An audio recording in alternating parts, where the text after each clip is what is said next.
Uyaqala kusasa umjaho wezikejana iDusi Canoe Marathon nosubanjwa ihlandla lamashumi ayisithupha nesishiyagalolunye. Kulomjaho oyibanga kilometre alikhulu namashumi amabili osuka uMngungundlovu uphelele eThekwini kuncintisana abesilisa kanye nabesifazane. UAndy Burkett uzobe ezama ukuqopha umlando wokuba owesibili emlandweni walomjaho ukunqoba ikhawu ezilishumi.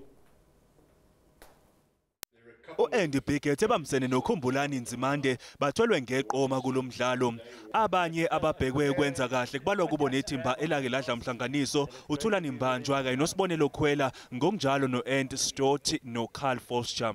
We're really looking forward to racing together.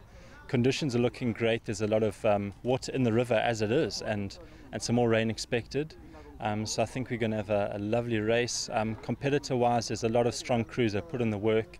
For this dude, I'm very excited. Like I'm 100% strong, and about Andy, that guy is very, very strong, and he's been teaching me a lot. Kwabesifazane ovikela isicoco seK1 uChristi Mackenzie uqoke umdlalo omuhle egwedleni uKhana Peak. uMackenzie wazi kahle ukuthi uzobe ebhekene nabagwedli abanekhono elimangalisayo.